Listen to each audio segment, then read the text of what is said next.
menggoda mereka. Dari kiri, dari kanan, dari depan, dari belakang. Sampai mereka keluar dari jalanmu, ikut jalan saya, kata iblis. Nah, sejak saat itu, upaya iblis itu tidak lain menggelincirkan anak cucu Nabi Adam agar keluar dari jalan Allah. Dikalungkan di leher kita sifat-sifat penyakit hati. Dari kiri, dari kanan, dari depan, dari belakang digoda oleh iblis. Quran nggak nyebut dari atas sama dari bawah. Kenapa? Itu daerah yang aman godaan. Atas itu simbol orang yang suka munajat. Bawah itu simbol orang yang suka sujud. Itu aja tuh yang bebas. Orang yang suka munajat kepada Allah, orang yang rajin sujud kepada Allah, itu daerah bebas iblis. Dikalungkan di leher kita sifat-sifat penyakit hati. Dan kepada tiap orang, iblis datang dengan bendera yang beda. Ini ahli strategi banget iblis tuh. Nah, iblis datang sama orang kaya yang dikalungin penyakit bakhil. Iblis datang kepada penguasa yang dikalungin penyakit zalim. Iblis datang kepada pengusaha yang dikalungin penyakit khianat. Iblis datang kepada orang-orang sederhana yang dikalungin penyakit hasud. Iblis datang kepada ulama yang dikalungin penyakit ujub dan riya. Semua didatengin. Semua didatengin. Bapak Ibu hadirin yang saya hormati, iblis ahli strategi. Kepada setiap orang dia datang bawa bendera yang beda, bawa penyakit yang beda. Iblis datang kepada orang kaya yang dia kalungin penyakit bakhil. Penyakit bakhil bin pelit alias koret bin medit bin buntut gasiran. Ada lagi nggak? Ada lagi nggak? Kalau buat kepentingan orang lain, buat kepentingan umat, hawanya udah gede aja. Tapi kalau buat kepentingan dirinya sendiri, hawanya ringan aja. Bapak Ibu hadirin yang saya hormati, kepada orang kaya, iblis ngalungin sifat bakhil, kikir, pelit. Kepada para penguasa, iblis ngalungin sifat zalim, sewenang-wenang, tidak adil. Kepada pengusaha, iblis bawa bendera khianat. Kepada ulama, jangan dikira ulama nggak dikalungin juga sama iblis, dikalungin. Penyakitnya ujub. Ujub tuh heran sama dirinya sendiri. Emang kagak ada yang kayak gua ini. Nah tuh penyakit tuh. Merasa yang lain kecil semua, kagak ada yang kayak gua udah ini. Itu iblis sudah mulai masuk di situ. Termasuk menikmati pujian, menikmati sanjungan, itu perangkap iblis. Maka dulu kiai saya pesan, jangan minta dihormati. Tapi kerjakanlah pekerjaan yang kalau kamu kerjakan, orang akan menghormati kamu. Kamu jangan minta dihormati. Tapi laksanakan pekerjaan yang kalau kamu kerjain, orang bakal nghormatin kamu. Kamunya jangan minta dihormatin. Itu makanya pujian, sanjungan itu sering meninabobokan. Kita kalau dipuji itu jarang mikir bang. Yang ada hidung mulu memekar. Gede banget hidung dah. Tapi kalau dikritik, dipuji, kita baru merenung.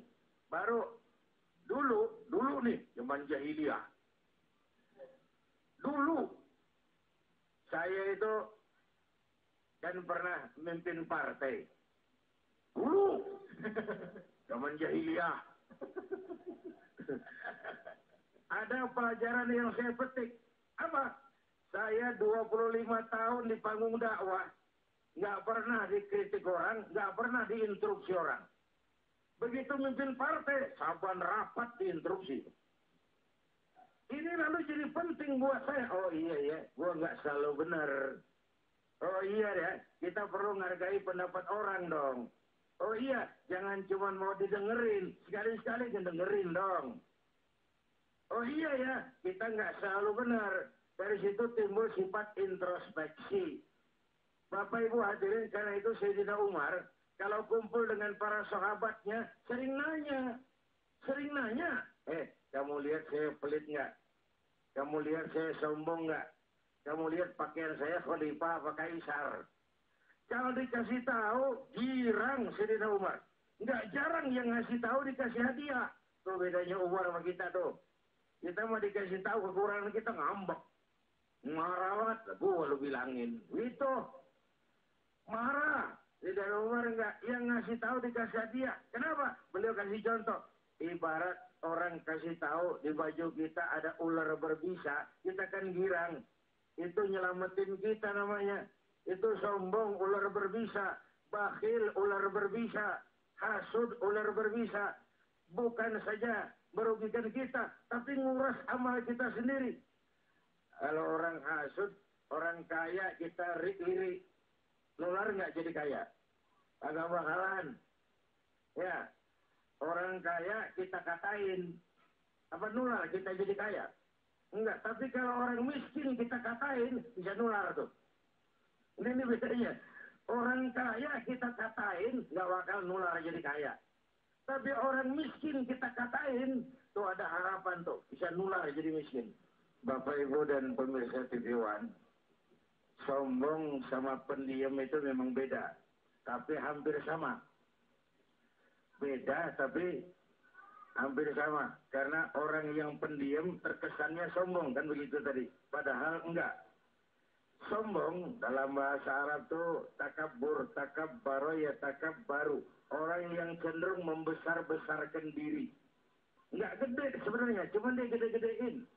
Ibarat balon ditiup tuh, gede-gede kelihatannya. Padahal enggak gitu. Takabur, gede-gedein diri. Baik dengan ucapan, tindakan, maupun perbuatan. Suka kalau Betawi kata suka ngagul, tahu ngagul? Ngagul, ngomong yang kagak, sebenarnya kagak begitu, diomongin aja gede banget. Itu bohong. Nah, bagaimana sikap kita menghadapi penyakit hati? Sama, kalau itu dianggap munkarot, mengubah kemunkaran itu pertama dengan tangan, yang kedua dengan lidah, yang ketiga dalam hati. Ini sebenarnya dalam skala yang makro, ini pembagian tugas. Yang mengubah kemunkaran dengan tangan, tangan itu simbol kekuatan, kekuasaan. Jalur kekuatan struktural yang punya ini adalah pemerintah. Dengan lidah, ini orang Senayan tuh, DPR.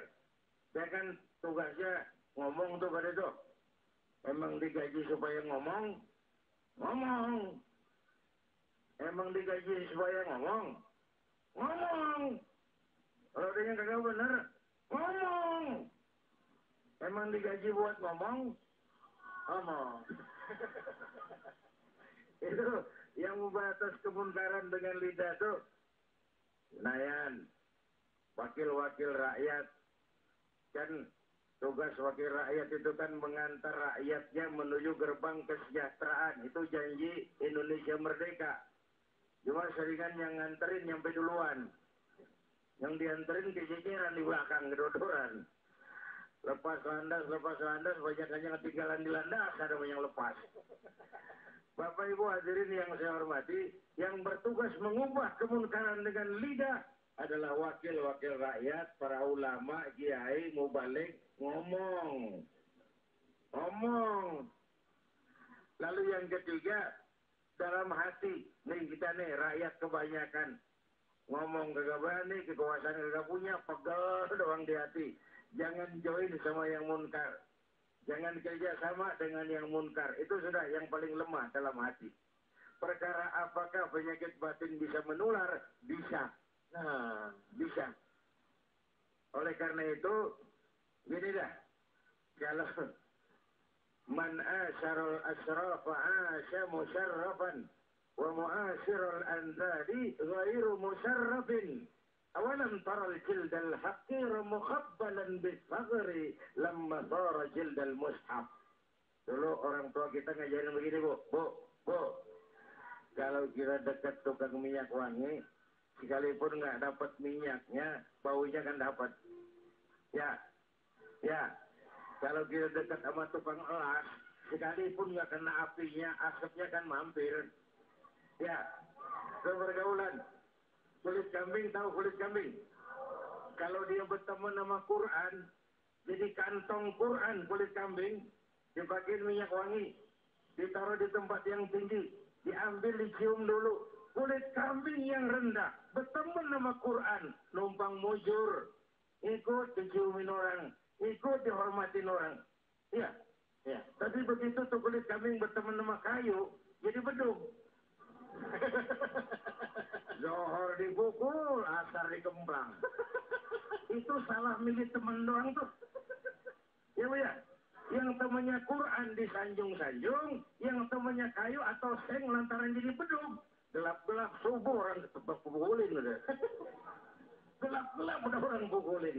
Jadi oleh karena itu pergaulan itu sangat penting pengaruhnya dalam lingkup kehidupan. Baik, silakan ibu-ibu yang mau bertanya, silakan. Langsung tadi mana? Oke, silakan. Ya. Mungkin maksudnya ini orang-orang di lain agama Islam ya, karena tidak cuma satu golongan saja, ya kan? Apakah orang-orang ini juga terkena penyakit hati gitu? Silakan Gay, bisa langsung dijawab Gay. Pertanyaannya anak kecil cabai rawit pertanyaannya. Gitu. Iya. Kalau dalam konteks Israel ya, itu memang penyakit hatinya Israel tuh, Yahudi itu kan punya sifat superioritas kompleks, overconfident, kukuh, keras kepala, sombong, merasa dia ras yang paling dominan dan paling hebat. Nah itu perkara kenapa cuma umat Islam yang disebut teroris. Iya. Itu tanya sama Amerika. Kenapa Israel nggak disebut teroris padahal dia jelas-jelas japlok wilayah Palestina? Iya. Kenapa Israel nggak disebut teroris padahal dia jelas-jelas menghabisi nyawa orang-orang sipil? Itu urusan Obama. Saudara-saudara, jadi stempel. Saya dari awal tetap berkeyakinan agama manapun tidak bisa dikaitkan dengan terorisme. Dan terorisme manapun tidak bisa dikaitkan dengan agama tertentu. Ya. Jadi dengan kata lain, teroris tidak beragama. Teroris tidak beragama. Nah, kita berantas semangat teroris, kita jihad lawan teroris, kita perangi teroris, tapi semangat jihad jangan luntur karena itu. Sekali lagi, teroris kita nggak setuju, teroris kita musuhin, tapi semangat jihad jangan luntur karenanya.